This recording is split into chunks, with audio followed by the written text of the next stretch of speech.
বিসমিল্লাহির রাহমানির রাহিম পরম করুণাময় আল্লাহ তাআলার নামে শুরু করছি। আমরা আজকে আদ জাতি ও সামুদ জাতিকে দুটি পর্বে ভাগ করেছি। আজকে থাকবে প্রথম পর্ব। আদ জাতি ও সামুদ জাতি এরা আরবের প্রাচীন দুটি শক্তিশালী জাতি। কুরআনুল কারিমে তাদের কথা বারবার বলা হয়েছে। আদ জাতির ইতিহাস। মানব ইতিহাস কেবল সভ্যতার গৌরবময় উত্থানের গল্প নয়, বরং পতনের ইতিহাসও বটে। যেসব জাতি আল্লাহর নির্দেশ মেনে চলেছিল তারা সফল ও সমৃদ্ধ হয়েছে, আর যারা অবাধ্য হয়েছে তারা ধ্বংস হয়ে গেছে। কুরআনে এই বাস্তবতা বারবার স্মরণ করানো হয়েছে। তোমরা পৃথিবীতে ভ্রমণ করো এবং দেখো পূর্বে যারা ছিল তাদের পরিণাম কেমন হয়েছিল। সূরা আর-রুম 30-9। এই আয়াত মানবজাতিকে স্মরণ করিয়ে দেয়, ইতিহাস কেবল পড়ার জন্য নয়, বরং শিক্ষা নেওয়ার জন্য। আদ জাতির গুরুত্ব। আদ জাতি ছিল নূহ আলাইহিসসালামের প্লাবনের পর প্রথম বড় শক্তিশালী জাতি। তারা আরব উপদ্বীপে স্থায়ী সভ্যতা গড়ে তোলে। তাদের শারীরিক শক্তি, স্থাপত্যশিল্প, কৃষি, রাজনীতি সবকিছুই অনন্য ছিল। এত শক্তিশালী সভ্যতা হয়েও তারা ধ্বংস হয়ে যায়, কারণ তারা আল্লাহর অবাধ্য হয়েছিল। কুরআনে তাদের সম্পর্কে বহুবার আলোচনা এসেছে। আল্লাহ তাদের স্মরণ করিয়ে দিয়েছেন মানুষকে সতর্ক করার জন্য, যেন তারা একই ভুল না করে। কুরআনে আদ জাতির উল্লেখ। কুরআনুল কারিমে বিভিন্ন সূরায় আদ জাতির কাহিনী বর্ণিত হয়েছে, যেমন সূরা আল-আরাফ, সূরা হুদ, সূরা আশ-শুআরা, সূরা আহকাফ, সূরা ফজর, সূরা হাক্কা। এগুলো থেকে আমরা জানতে পারি আদ জাতি শুধু ঐতিহাসিক এক সম্প্রদায় নয়, বরং মানব জাতির জন্য এক শাশ্বত শিক্ষা।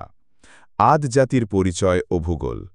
আদ জাতির বাসস্থান ছিল আরব উপদ্বীপের দক্ষিণ অংশে, ইয়েমেন ও ওমানের মাঝামাঝি আহকাফ নামক এলাকায়। কুরআনে এ জায়গার নাম এসেছে। আর স্মরণ করো সেই আদের ভাইকে, যখন তিনি তার কওমকে আহকাফে সতর্ক করেছিলেন। সূরা আহকাফ, সূরা 46-21। আহকাফ শব্দের অর্থ হল বালুর পাহাড় বা টিলা। বর্তমান গবেষকরা একে আরবের রুব আল খালি বা খালি মরুভূমির সাথে মেলান।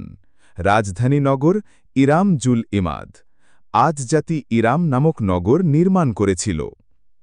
কুরআনে এ সম্পর্কে বলা হয়েছে, তুমি কি দেখনি তোমার প্রভু আদ জাতির সাথে কেমন আচরণ করেছিলেন?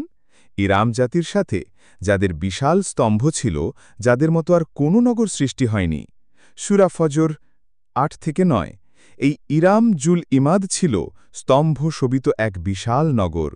ইতিহাসবিদরা বলেন এটি হয়তো এক ধরনের মরুদ্যান নগর ছিল, যেখানে বাগান, খাল, প্রাসাদ এবং স্তম্ভ সজ্জিত অট্টালিকা ছিল। তারা পাহাড় কেটে প্রাসাদ বানাত, মরুভূমিতে উঁচু স্তম্ভ দাঁড় করাত, যেগুলোকে শক্তি ও গৌরবের প্রতীক হিসেবে দেখত।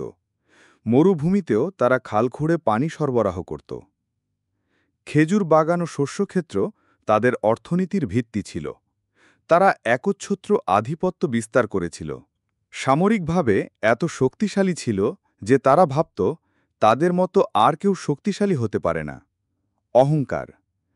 তারা নিজেদের শক্তি দেখে অহংকার করত, দুর্বলদের উপর অন্যায় করত। আল্লাহর বদলে বিভিন্ন দেবদেবীর উপাসনা শুরু করেছিল।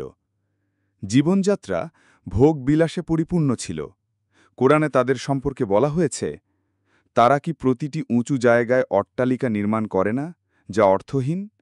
আর তারা কি এমন প্রাসাদ তৈরি করে না যেন তারা চিরকাল বাঁচবে? সূরা আশ-শুআরা 128-129। এই আয়াত তাদের মানসিকতা তুলে ধরে। তারা পৃথিবীতে অমর হতে চেয়েছিল। শক্তি ও সম্পদের কারণে মনে করেছিল কখনো তারা ধ্বংস হবে না। আদ জাতির কুফুরি ও অবাধ্যতা। আদ জাতির সবচেয়ে বড় ভুল ছিল তারা আল্লাহর একত্ববাদ, তাওহীদ থেকে সরে গিয়ে শিরকে লিপ্ত হওয়া। তারা বিভিন্ন দেবতা ও প্রতীক বানিয়ে পূজা করত। আল্লাহর নেয়ামত উপভোগ করলেও সেই নেয়ামতের প্রতি কৃতজ্ঞতা প্রকাশ না করে বরং মূর্তির কাছে সেজদা করত। তারা বিশ্বাস করত মূর্তি তাদেরকে বৃষ্টি দেবে, ফসল দেবে এবং শক্তি দেবে। কোরআনে আল্লাহ বলেন, আদ জাতির কাছে তাদের ভাই হুদকে প্রেরণ করেছিলাম। তিনি বললেন, হে আমার কওম, আল্লাহর ইবাদাত করো, তিনি ছাড়া তোমাদের আর কোনো উপাস্য নেই। সূরা হুদ 11:50। এটি প্রমাণ করে যে তারা আল্লাহকে একমাত্র উপাস্য হিসেবে মানতে রাজি ছিল না। আদ জাতি দেহে ছিল শক্তিশালী, উচ্চতায় বিশাল। ঐতিহাসিক বর্ণনায় বলা হয় তারা গড়পড়তা মানুষের চেয়ে অনেক বড় দেহের অধিকারী ছিল। তাই তারা নিজেদের শক্তিকে সর্বোচ্চ মনে করত। তারা বলতো, আমাদের মতো শক্তিশালী আর কেউ নেই। নিজেদের নির্মিত প্রাসাদ ও অট্টালিকাকে গর্বের প্রতীক বানিয়ে ফেলেছিল। কোরআনে বলা হয়েছে, তোমরা কি প্রতিটি উঁচু জায়গায় অট্টালিকা নির্মাণ করো যা অর্থহীন? আর তোমরা কি প্রাসাদ নির্মাণ করো যেন তোমরা চিরকাল বেঁচে থাকবে? সূরা আশ-শুআরা 128-129। এখানে আল্লাহ তাদের অহংকারকে উন্মোচন করেছেন। আদ জাতি দুর্বলদের উপর নির্যাতন করত। তারা শাসন ব্যবস্থায় ছিল অত্যাচারী। ধনীরা গরিবদের উপর শোষণ চালাত। অন্যদের শ্রম দখল করে নিজস্ব বিলাসিতায় ব্যবহার করত। ন্যায় বিচারের পরিবর্তে শক্তির জোরে অন্যকে পরাস্ত করত। তাদের মূলনীতি ছিল শক্তি সত্য। হুদ আলাইহিসসালাম যখন তাদেরকে সঠিক পথের দিকে ডাকলেন, তারা তার দাওয়াত প্রত্যাখ্যান করল। তারা বলল, তুমি তো আমাদের মতো একজন সাধারণ মানুষ। আমরা আমাদের পূর্বপুরুষদের উপাস্য ছেড়ে দেব না। তুমি হয়তো কোনো জাদুকর। তারা বা বলল, মিথ্যাবাদী। তুমি তো আমাদের মতো একজন মানুষ মাত্র। আমাদের উপাস্য থেকে আমাদের ফিরিয়ে আনতে চাও? তাহলে তুমি যদি সত্যবাদী হও, তবে আমাদের কাছে শাস্তি নিয়ে এসো। সূরা আশ-শুআরা 154-155। এমন চ্যালেঞ্জ ছিল তাদের সীমাহীন অবাধ্যতার প্রমাণ। আদ জাতি ছিল অত্যন্ত ধনী। তাদের শস্যক্ষেত্র, খেজুর বাগান, প্রাসাদ, সেনাবাহিনী সবই ছিল। কিন্তু তারা কৃতজ্ঞতার পরিবর্তে আল্লাহকে অস্বীকার করত। বরং তারা মনে করত এই সব কিছু তাদের নিজের বুদ্ধি ও শক্তির ফল। তারা আল্লাহকে ভুলে গিয়ে বলত, আমাদের চেয়ে শক্তিশালী আর কে আছে? সূরা ফুসসিলাত 41-15। এটাই তাদের ধ্বংসের মূল কারণ হয়ে দাঁড়ায়। আল্লাহর নেয়ামতকে ভুলে গিয়ে মানুষ যখন শক্তির অহংকারে ডুবে যায়, তখন পতন অবধারিত। সমাজে জুলুম যত বড়ে, আল্লাহর শাস্তি তত কাছে আসে। নবীদের অস্বীকার করা মানে আল্লাহর বিরুদ্ধে বিদ্রোহ করা। হযরত হুদ আলাইহিস সালামের দাওয়াত। হযরত হুদ আলাইহিস সালাম ছিলেন নূহ আলাইহিস সালামের বংশধর। কোরআনে তাকে ভাই বলা হয়েছে। আর আদ জাতির কাছে তাদের ভাই হুদকে পাঠানো হয়েছিল।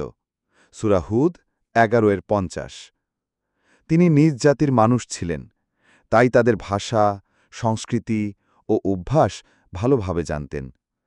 হুদ আলাইহিস সালাম প্রথম থেকেই স্পষ্টভাবে বলেছিলেন, আল্লাহ ছাড়া কোনো উপাস্য নেই। মূর্তিপূজা ছেড়ে আল্লাহর একত্ববাদে ভিড়ে আসো। জুলুম ও অন্যায় ত্যাগ করো। আল্লাহর নেয়ামতের জন্য কৃতজ্ঞতা প্রকাশ করো। তিনি বললেন, হে আমার কওম, তোমরা আল্লাহর ইবাদাত করো। তিনি ছাড়া তোমাদের আর কোনো উপাস্য নেই। তোমরা কি ভয় করবে না? সূরা আল-আরাফ 7-65। আদ জাতি হুদ আলাইহিস সালামের কথা শুনে ক্ষুব্ধ হয়ে বলল, তুমি আমাদের উপাস্যদের বিরুদ্ধে কথা বলছ। তুমি হয়তো কোনো বোকা বা জাদুকর। তুমি আমাদের ভয় দেখাচ্ছ, অথচ আমরা তোমার কোনো প্রমাণ দেখি না। তারা চ্যালেঞ্জ জানিয়ে বলল, তুমি যদি সত্যবাদী হও, তবে সেই শাস্তি আমাদের কাছে নিয়ে এসো যা দিয়ে তুমি আমাদের ভয় দেখাচ্ছ। সূরা আল-আরাফ 7-70। হুদ আলাইহিস সালাম ধৈর্যের সঙ্গে জবাব দিলেন, আমি তোমাদের থেকে কোনো প্রতিদান চাই না। আমি আল্লাহর উপর ভরসা করেছি। তোমরা যদি মুখ ফিরিয়ে নাও, তবে আল্লাহ তোমাদের পরিবর্তে অন্য জাতি সৃষ্টি করবেন। তিনি বললেন, আমি তোমাদের কাছে আমার প্রভুর বার্তা পৌঁছে দিচ্ছি। আমি তোমাদের জন্য বিশ্বস্ত উপদেষ্টাতা। সূরা আল-আরাফ 7-68। 1. নবীরা সব সময় তাদের জাতির মধ্যে থেকেই আসতেন, যাতে মানুষ সহজে বুঝতে পারে। 2. দাওয়াত সবসময় তাওহীদের উপর ভিত্তি করে শুরু হয়েছে। 3. নবীরা কখনো দাওয়াতের বিনিময়ে পার্থিব প্রতিদান চাননি। 4. নবীরা ধৈর্য সহনশীলতার মাধ্যমে শত্রুতার জবাব দিয়েছেন। দীর্ঘ সময় ধরে চলতে থাকে, কিন্তু আদ জাতি অবিশ্বাসে অটল থাকে। আল্লাহ প্রথম ধাপে তাদের ওপর খরা ও দুর্ভিক্ষ নাজিল করেন।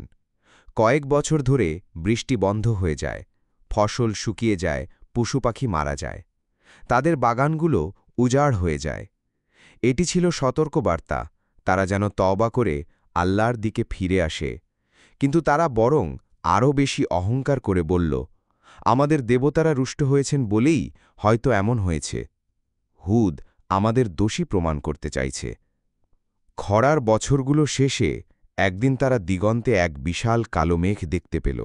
তারা উল্লাসে বলল, এবার নিশ্চয় বৃষ্টি আসবে, আমাদের কষ্ট শেষ হবে। কিন্তু আসলে সেটি ছিল আল্লাহর শাস্তি বহনকারী মেঘ। কুরআনে আল্লাহ বলেন, অতঃপর তারা যখন তা দেখল মেঘের আকারে তাদের উপত্যকার দিকে অগ্রসর হচ্ছে, তখন তারা বলল, এটি আমাদের জন্য বৃষ্টি, বরং এটি সেই বস্তু যা তোমরা ত্বরান্বিত করতে চাইছিলে। এটি হল বায়ু, এতে রয়েছে বেদনাদায়ক শাস্তি। সূরা আহকাফ 46-24। সেই কালো মেঘ থেকে শুরু হল এক ভয়ঙ্কর ঝড়, যাকে কুরআনে বলা হয়েছে রিহান সারসার, অর্থাৎ হাড় কাঁপানো শীতল ঝড়। ঝড় চলতে থাকে 7 রাত ও 8 দিন অবিরাম। তাদের প্রাসাদ, অট্টালিকা, বাগান সব ধ্বংস হয়ে যায়। ঝড় এত তীব্র ছিল যে মানুষগুলো উড়ন্ত খেজুর গাছের কাণ্ডের মতো মাটিতে ছিটকে পড়ত। কুরআনে এসেছে, তিনি তাদের ওপর 7 রাত ও 8 দিন ধারাবাহিকভাবে ঝড় পাঠালেন। তখন তুমি তাদেরকে দেখবে যেন তারা শূন্য খেজুর গাছের কাণ্ড। সূরা হাক্কা 6-7। অবশেষে আদ জাতি সম্পূর্ণ ধ্বংস হয়ে গেল। শক্তিশালী দেহ, সমৃদ্ধ সভ্যতা, প্রাসাদ, বাগান সবই মুহূর্তে মাটির সাথে মিশে গেল। যারা বলতো আমাদের চেয়ে শক্তিশালী কে আছে, তাদের সবাই ধ্বংস হল। আল্লাহর হুকুমে এক ঝড়ই তাদের সমস্ত শক্তি ধ্বংস করে দিল। কুরআনে বলা হয়েছে, অতঃপর আমরা তাদেরকে ধ্বংস করলাম এক অভিশপ্ত, হাড় কাঁপানো ঝড়ে, যা তাদের ওপর প্রবাহিত হয়েছিল বহুদিন ধরে। সূরা ফুসসিলাত 41-16। আদ জাতির ধ্বংসের পরিণতি ও শিক্ষণীয় দিক। আল্লাহ তার নবী হুদ আলাইহিস সালাম এবং যারা ঈমান এনেছিল তাদেরকে রক্ষা করলেন। তারা নিরাপদ স্থানে ছিলেন। আল্লাহর রহমতে তারা ধ্বংসের কবল থেকে বেঁচে গেলেন। এটি প্রমাণ করে যে আল্লাহ কখনো ঈমানদারদের ধ্বংস হতে দেন না। আদ জাতির ধ্বংস আরবদের কাছে সুপরিচিত ছিল। কুরআনে আল্লাহ বলেছেন, তোমরা কি দেখনি তোমাদের আগে আদ জাতির কি পরিণাম হয়েছিল? সূরা ফজর 6-8। আজও আরব মরুভূমির আকাফ অঞ্চলে ধ্বংসপ্রাপ্ত স্থাপত্যের নিদর্শন আছে বলে গবেষকরা উল্লেখ করেছেন। 1. অহংকার পতনের কারণ। তারা বলেছিল, আমাদের চেয়ে শক্তিশালী আর কে আছে? সূরা ফুসসিলাত 41-15। আল্লাহ তাদের শক্তির অহংকার ভেঙে দিলেন। 2. আল্লাহর নেয়ামতের প্রতি কৃতজ্ঞ হওয়া জরুরি। নেয়ামত ভোগ করেও তারা আল্লাহকে ভুলেছিল। অকৃতজ্ঞতা ধ্বংস ডেকে আনে। 3. নবীর দাওয়াতকে অস্বীকার মানেই সর্বনাশ। হুদ আলাইহিস সালামকে উপহাস করার ফলেই তারা ধ্বংস হল। আল্লাহর রসুলকে অমান্য করা মানে আল্লাহর আদেশ অমান্য করা। 4. দুনিয়ার শক্তি স্থায়ী নয়। প্রাসাদ, সেনাবাহিনী, নগর কোনো কিছুই তাদের রক্ষা করতে পারেনি। এক ঝড়েই সব ধ্বংস হয়ে গেছে। 5. মানবজাতির জন্য সতর্কবার্তা। আজও আধুনিক সভ্যতা যদি অহংকারে আল্লাহকে ভুলে যায়, তবে তাদের জন্য একই পরিণতি অপেক্ষা করছে। আজ জাতির ইতিহাস আমাদের শেখায়, আল্লাহর নেয়ামতের প্রতি কৃতজ্ঞ হতে হবে। শক্তি ও সম্পদের অহংকার মানুষকে ধ্বংস করে। নবীদের আনুগত্যই মুক্তির পথ। কুরআন তাই বারবার বলছে, তোমরা পৃথিবীতে ভ্রমণ করো এবং দেখো যারা সত্যকে অস্বীকার করেছিল তাদের পরিণাম কেমন হয়েছিল। সূরা আল ইমরান। আপনার কাছে এই বার্তাটি যদি মূল্যবান মনে হয়, তাহলে অনুগ্রহ করে চ্যানেলটি সাবস্ক্রাইব করুন এবং বেল আইকনে ক্লিক করে নোটিফিকেশন চালু করে রাখুন। আপনার সহযোগিতার জন্য অসংখ্য ধন্যবাদ।